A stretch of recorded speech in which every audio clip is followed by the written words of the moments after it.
Welcome back to जागो दुनिया. I am very proud to announce today Arshad Mahmood जागो दुनिया में हमारे साथ जाग रहे हैं. Arshad Mahmood actor, composer, musician, teacher.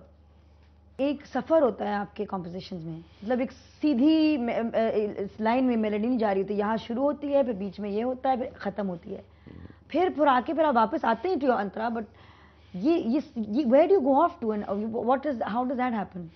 And how do you control it? एक कंट्रोल भी तो होना चाहिए, ज़ाहिर बात है. You come back.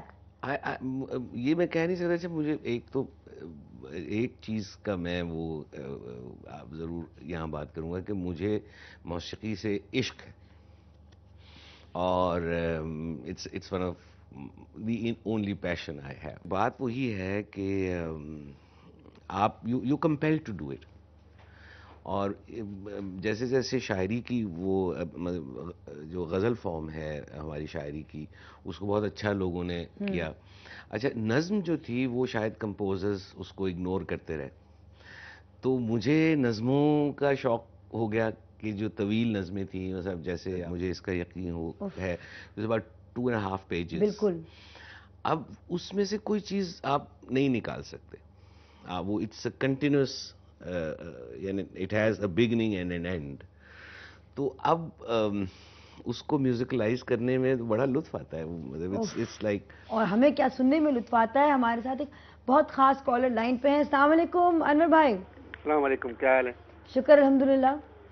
अच्छा, मेरा काम अब ये रह गया है कि सुबह उठ के दुनिया की कॉल का वेट करूं ये प्रोग्राम के बारे में. मैं ये कहने लगी थी, अभी कुछ कहेंगे आप. और ये एक आहिस्ता आहिस्ता मैं trying to lure you in, क्योंकि हमें पता है आपको यहाँ बुलाना ही होगा अंत में, कि किसी तरह आपको हम ल्योर कर लें. आज एक और हस्ती हमारे साथ बैठी हुई है. जी, बहुत ही ज़बरदस्त चीज़ है ये, और माशाल्लाह ज़हीन आदमी है, बहुत ज़्यादा.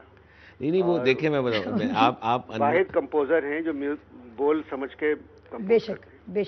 अच्छा, नहीं, और दूसरा ये कि अनवर जो है उनके मुंह से मेरे लिए ज़्यादा तारीफ़ी लफ्ज़ की उम्मीद ना रखें, क्योंकि हम दोनों इतने करीबी दोस्त हैं कि एक दूसरे की तारीफ़ करते हुए इस तरह महसूस होता है कि हम अपनी ही तारीफ़ कर रहे हैं तो जो कोई अच्छी बात नहीं होती. अनवर भाई, अगर एक चीज़ आप अरशद भाई के बारे में तब्दील कर सकें या बदल सकें, वो क्या चीज़ होगी? इनके बारे में आप बड़ी खुशनसीब हैं कि रमज़ानों से पहले आपने इंटरव्यू कर लिया, क्योंकि रमज़ान में ये आदमी की शख्सियत बिल्कुल ही अजब हो जाती है. क्यों? ये पूरे रोज़े रखते हैं, पूरी तराबियाँ पढ़ते हैं, और मतलब बैठे रहते हैं उकड़ू, और पढ़ते रहते हैं, तस्बीह होती है हाथ में, म्यूजिक वगैरह सब खत्म. एतकाफ मतलब क्या करते हैं, ये मिलते नहीं है. नहीं, आप गलत बात कर रहे हैं. मुझे आपने रिजेक्ट किया है कि तुम क्योंकि रोज़े तुमने रखे होते हैं, तुम हमें भी तंग करते हो और लड़ते हो और झगड़ते हो. तो कहते हम तुमसे नहीं मिलेंगे. रमज़ान में इनसे नहीं होती बात, बिल्कुल करना भी नहीं चाहिए. रमज़ान में आप दोनों को मैं इकट्ठा बुलाऊंगी इंशाल्लाह. Thank you so much Anwar भाई. बहुत अच्छे गेस्ट हैं आप. Thank you so much Anwar भाई. एक्चुअली कल भी उन्होंने गुदगुदारियाँ निकाल दी बजिया से बात करते हुए, लेकिन आप दोनों को मैंने इकट्ठे बुलाना है रमज़ान में. तो सी मिस्ट्री है क्या दरअसल असल में रोज़ा कौन रख रहा है. 22 साल के आप थे, अक्कर बकर शुरू किया आपने, और उस वक्त आपके ख़ानदान, आपके घर वालों के क्या तासुरात थे आपके? उनको नहीं पता था हैं कि मैं म्यूज़िक कर रहा हूँ. आपने ये शादी छुप के की? जी बिल्कुल. फिर?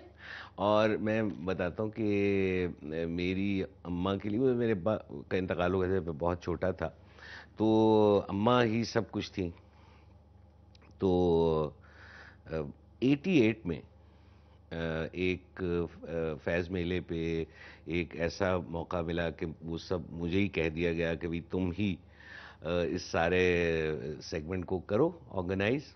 तो मैंने काफ़ी सारी नई चीज़ें बनाई थी, और वो फैज़ साहब की उस ख़ास प्रोग्राम के लिए, और नई थी, पहली दफ़ा लोग सुन रहे थे, और वो नईरा और टीना ने they were on stage together one after the other. तो that was the first time जब मेरी अम्मा को पता चला कि ये तो म्यूज़िक बना के पैसे कमाता है. फिर क्या? तो I mean she couldn't believe it in the beginning, और बाद में उनको ये उन्होंने कहा कि फिर वो जैसे बुजुर्ग करते हैं, उन्होंने कहा हाँ वो तो मैंने सारी तो अच्छी थी, लेकिन एक उनमें से अच्छी थी ज़रा, बाकी ऐसी थी. तो आई थॉट अब वो बात जो है वो क्लियर हो गई है. بٹ آئی اسٹارٹیڈ آف ان 72. 88 تک نہیں ان کو پتا تھا. احساس آپ کو کب پہلی بار ہوا کہ آپ کا اس طرح کا ایک رشتہ ہے موسیقی کے ساتھ؟ کس عمر میں؟ I think very early. بہت ہی وہ ہمارے دوست بھی ایسے تھے. ایک کزن تھے ہمارے, وہ میوزک ویوزک کرتے تھے, ان کے دوست کرتے تھے, تو میں بھی وہاں بیٹھا رہتا تھا. وہ سب عمر میں میرے سے بڑے تھے, تو میں سنتا رہتا تھا بڑے غور سے. تو مجھے تو لگتا ہے کہ جب سے میں نے ہوش سنبھالا میں میوزک میں انٹرسٹیڈ تھا. اچھا 40 سال سے آپ اس پروفیشن میں ہیں ماشاء اللہ سے. سب سے مشکل وقت پروفیشنلی کیا رہا آپ کے لیے اور کیوں؟ دادیا, وہ جب بھی کوئی نیا کام شروع کرتے ہیں نا, بڑا مشکل وقت ہوتا ہے کہ اس وقت نہیں سمجھ آتی کہ یار یہ کام آتا بھی ہے کہ نہیں. بریک میں جائیں گے, واپس آئیں گے اور we will hear more from Arshad Mahmood, lots more, and we will take your calls, I promise you.